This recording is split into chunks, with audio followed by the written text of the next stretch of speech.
Hello বন্ধুরা, আশা করি তোমরা সবাই খুবই ভালো আছো। তো চলো আজকের ভিডিও দেখে নেওয়া যাক কীভাবে আমরা ইন্ডিয়ান পাসপোর্টের জন্য অনলাইনে অ্যাপ্লাই করতে পারি।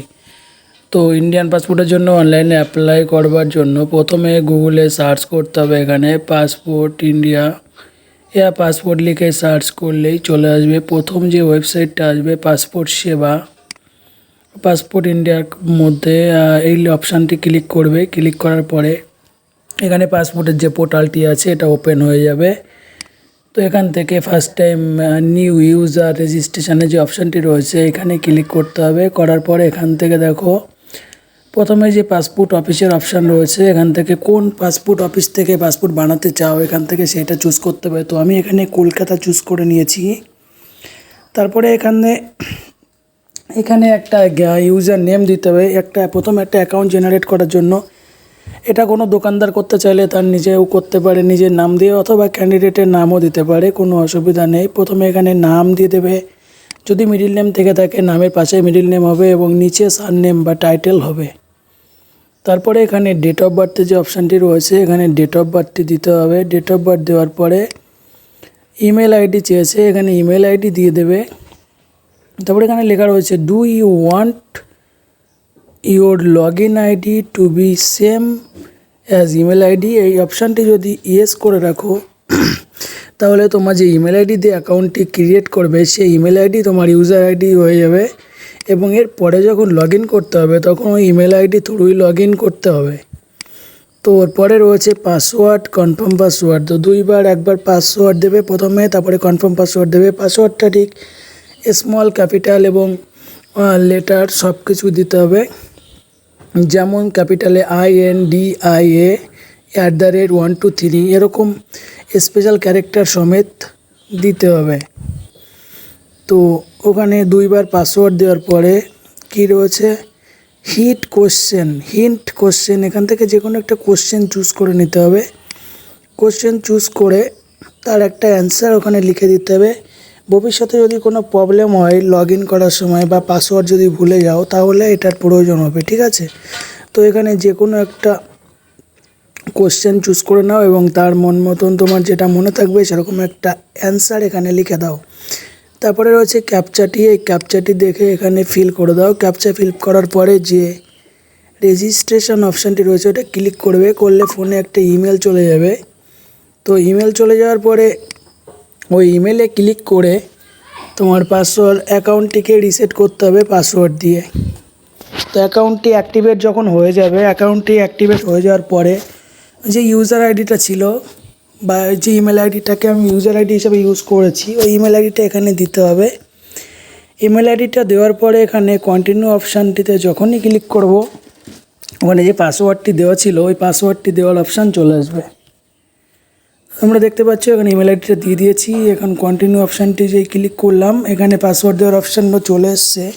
তো এখানে পাসওয়ার্ডটি দেওয়ার পরে এখানে যে ক্যাপচাটি রয়েছে ক্যাপচাটি আরেকবার ফিল করতে হবে। ফিল করার পরে লগ ইন অপশানটি ক্লিক করে অ্যাকাউন্টটি লগ ইন করে নিতে হবে। দেখো লগ ইন হয়ে গেছে, এখানে সেভ করে নিয়েছি। এবার রয়েছে apply for fresh new passport, এটার অপশান ক্লিক করলে এরকম চলে আসবে। তো এখান থেকে ক্লিক হেয়ার টু কন্টিনিউ যে অপশানটি রয়েছে এটাই ক্লিক করবে সিম্পলি।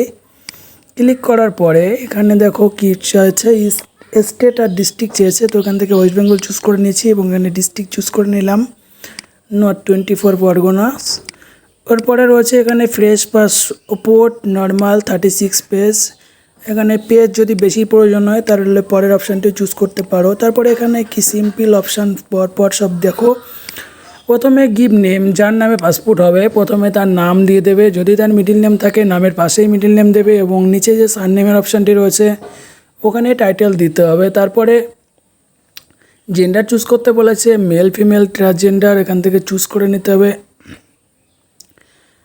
তারপরে দেখো এখানে নো করে দুবার করেছি কারণ আমার আর অন্য কোনো নাম নেই যার জন্য অ্যাপ্লাই করা হচ্ছে ওর জন্য নো চুজ করা হচ্ছে। তারপরে রয়েছে ডিস্ট্রিক্ট, ম্যারিটাল স্ট্যাটাস, সব সিম্পল স্টেপ আছে, পরপর সব ফিল করে যাবে। প্যান কার্ড থাকলে প্যান কার্ড নাম্বার দিতে হবে, না থাকলে দরকার নেই। তারপরে ভোটার আইডির অপশান রয়েছে, ইফ অ্যাভেলেবেল, যদি থাকে তাহলে দেবে, না হলে দিতে হবে না। তারপরে রয়েছে এখানে অকুপেশান, সেলফ এমপ্লয় করে দেওয়া হলো অকুপেশান। যদি অন্য কোনো পেশায় নিযুক্ত থাকো তো ওখান থেকে চুজ করে নিতে হবে কোন পেশায় কাজ করো। তো তারপরে রয়েছে এখানে ইআরসি ক্যাটাগরি, এটা অটোমেটিক চুজ হবে। যদি 7-এর নিচেই পড়াশুনো করে বা 7 পাস না করে থাকে তাহলে এটা নো হয়ে যাবে, আর যদি 7 পাসের ওপরে হয় তাহলে এটা ইয়েস হয়ে যাবে। এটা নিয়ে কোনো টেনশন নিতে হবে না, এটা অটোমেটিকলি চুজ হয়ে যাবে। তারপরে কি রয়েছে ভিজিবল মার্ক, শরীরের কোথাও কোনো কাটিং বা কোনো চিহ্ন যদি থেকে থাকে তাহলে সেটা এখানে দিতে হবে। যেহেতু আমি যার জন্য অ্যাপ্লাই করছি তার কোনো ভিজিবল মার্ক নেই, তার জন্য ওখানে নো লিখে দেবো, অথবা না লিখলেও হবে, এটা কোনো ম্যান্ডেটারি বিষয় না। তারপরে আধার কার্ড না থাকলে এখানে আধার কার্ড নাম্বার দিতে হবে। দেওয়ার পরে ইয়েস করে দিলে পরের অপশানটি চলে আসবে। এখান থেকে গার্জিয়ানের নাম চুজ করবে। প্রথমে বাবার নাম টাইটেল, মায়ের নাম টাইটেল, যদি ওয়াইফ থেকে থাকে তাহলে ওয়াইফের নাম এবং টাইটেল দিয়ে দেবে। তারপরে নেক্সট করবে। তো এখানে নেক্সট অপশান ক্লিক করার পরে দেখবে এরকম একটা অপশান চলে আসছে, প্রেজেন্ট রেসিডেন্স অ্যাড্রেস। তো এখান থেকে ফুল অ্যাড্রেস লিখে দিতে হবে। তো প্রথম যে বাক্সটি রয়েছে এর মধ্যে ভিলেজ, পোস্ট এগুলো লিখে দেবে। প্রথম বক্সের মধ্যে টোটাল অ্যাড্রেস লিখে দেবে। তারপরে দেখো রয়েছে ভিলেজ, টাউন, সিটি, এখান থেকে ভিলেজ যে থাকলে ভিলেজের নেম অথবা টাউনের নেম লিখে দেবে, স্টেট, তারপরে রয়েছে district, police station, pincode, mobile number, email ID, বাস সব পর ফিল করে দেবে। দেওয়ার পরে এখানে যদি অ্যাড্রেস সেমই হয়, প্রেজেন্ট অ্যাড্রেস বর্তমানে যেখানে আছো সেই অ্যাড্রেস আর বাড়ির অ্যাড্রেস সব যদি একই থাকে তাহলে ওখানে ইয়েস করে দেবে। তারপরেরটাও ইয়েস করে দেবে যদি আলাদা কোনো অ্যাড্রেস তোমার না থেকে থাকে। তারপরে এখানে নেক্সটের যে অপশান রয়েছে নেক্সট করবে। করে এখানে এমার্জেন্সি কন্ট্যাক্টের যে অপশানটি রয়েছে এখানে ফ্যামিলির অন্য যে কোনো কারোর নাম এবং সেম অ্যাড্রেস এখানে দিয়ে দেবে, এবং নিচে যে ফোন নাম্বার দেওয়ার অপশান রয়েছে এটা অল্টারনেটিভ অন্য কোনো নাম্বার দেবে। এটা এমার্জেন্সি কন্ট্যাক্টের জন্য, বাই চান্স যদি তোমার সাথে কন্ট্যাক্ট করতে না পারে তাহলে এমার্জেন্সি কন্ট্যাক্টকে কন্ট্যাক্ট করবে তার জন্য। তারপরে এখানে কি বলেছে দেখো, যেভাবে রয়েছে প্রথমে নো করে দেবে। তারপরে এখানে ডিটেলস নট অ্যাভেলেবেল করবে। যদি প্রথমবার এই পাসপোর্টের ফর্ম ফিল আপ করা হয় তাহলে এখানে নট অ্যাভেলেবেল করে দেবে। তারপরে এখানে নিচেও নো করে দিতে হবে। তারপরে এখানে যতগুলো অপশান আছে সবকটাই নো করতে হবে।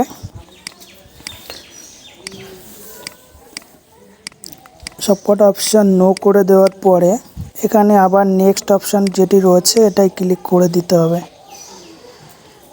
তো এখানে নেক্সট অপশান ক্লিক করলে পরের স্টেপে চলে যাবে। পরের স্টেপে যাওয়ার পরে যে পাসপোর্টটা যেভাবে আসবে সেটা এখানে শো করছে। তারপরে আবার নেক্সট করে দিতে হবে। ক্লিক করার পরে এখানে প্লেস অফ বার্থ প্রুফ হিসাবে কোন ডকুমেন্টস দেবে, সেখানে শুধু আধার কার্ড দিয়েও ফর্ম ফিল আপ করা সম্ভব, এই জন্য এখানে আধার কার্ড চুজ করে দিয়েছি।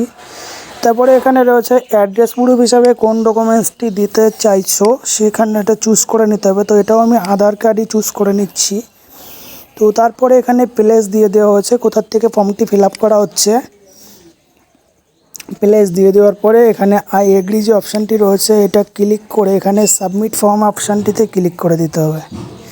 তো এখানে সাবমিট ফর্ম অপশানটি ক্লিক করে দিলাম। তারপরে এখানে রয়েছে আপলোড ডকুমেন্টস লাস্ট অপশানটি, তো এখানে আপলোড ডকুমেন্টস অপশানটি ক্লিক করতে হবে। তারপরে ক্লিক করে এখানে যে প্রুফগুলো দিতে চাইছি আমি সেই প্রুফগুলো এখান থেকে এক এক করে চুজ করে আপলোড করতে হবে। প্রুফগুলো সব আপলোড সাকসেসফুল হয়ে গেলে তারপরে অ্যাপয়েন্টমেন্টের জন্য পেমেন্ট করতে হবে 1500 টাকার, নর্মাল পাসপোর্টের জন্য। তৎকালের ক্ষেত্রে রেটটা আরও বেশি হয়। তো আমি নর্মাল পাসপোর্টের জন্য যেহেতু অ্যাপ্লাই করছি তো তার জন্য এটা অপশানটিতে গেলাম। এখানে সেকেন্ড অপশান রয়েছে পেমেন্ট অ্যান্ড অ্যাপয়েন্টমেন্ট, অপশানটি চুজ করলাম। পেমেন্ট অপশানে গেলাম, এখানে প্রথম অপশানটি চুজ করে নিলাম অনলাইন পেমেন্ট। সেকেন্ড অপশানটি চুজ করলে এখান থেকে চালান তৈরি হবে, সেটা ব্যাংকের থেকে পেমেন্ট করবার জন্য। তো যেহেতু আমি অনলাইনে পেমেন্ট করতে চাই ফার্স্ট অপশান চুজ করলাম, করে নেক্সট অপশান দিয়ে এখানে ক্লিক করে নিলাম। তারপরে স্ক্রল করে নিচে গিয়ে এখান থেকে আমি কোন অফিসে যেতে চাই পাসপোর্ট ভেরিফিকেশান করবার জন্য সেই অফিসটি এখানে চুজ করে নিতে হবে। তো এখান থেকে আমি অশোকনগর চুজ করে নিচ্ছি। চুজ করে নেওয়ার পরে এখানে যে ক্যাপচা দেওয়া আছে, ক্যাপচাটি এখানে ফিল করতে হবে। করে যে নেক্সট অপশান রয়েছে, নেক্সট অপশানটিতে ক্লিক করতে হবে। ক্যাপচা ভুল করলে আবার রিক্যাপচা করতে হয়, তো সেটা সবাই জানো। তো এখানে নেক্সট করে দিচ্ছি। এবার নেক্সট করলে এখানে পে অ্যান্ড বুক অ্যাপয়েন্টমেন্টের অপশানটি চলে এসছে। তো এখানে ক্লিক করলাম, এখানে ওকে আন্ডারস্ট্যান্ড অপশানটি ক্লিক করলাম। তারপরে এই ইউপিআই অপশানটি আছে, এখান থেকে আমি অনলাইন পেমেন্ট করতে চাই, ইউপিআই চুজ করে নিয়েছি। কিউআর কোড অপশান চুজ করে নিয়েছি। এবার কিউআর কোড চলে আসছে, ফোন থেকে আমি পেমেন্ট করে দিচ্ছি। তোমাদের সামনে এক্ষুনি দেখবে সাকসেসফুল চলে আসবে। একটু সময় টাইম লাগে সাকসেসফুল হতে কিউআর থ্রু স্ক্যানে।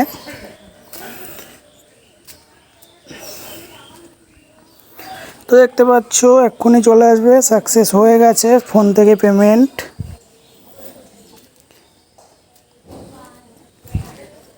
সাকসেস হয়ে গেছে, এখানে চলে এসছে ইউর পেমেন্ট ইজ সাকসেসফুলি।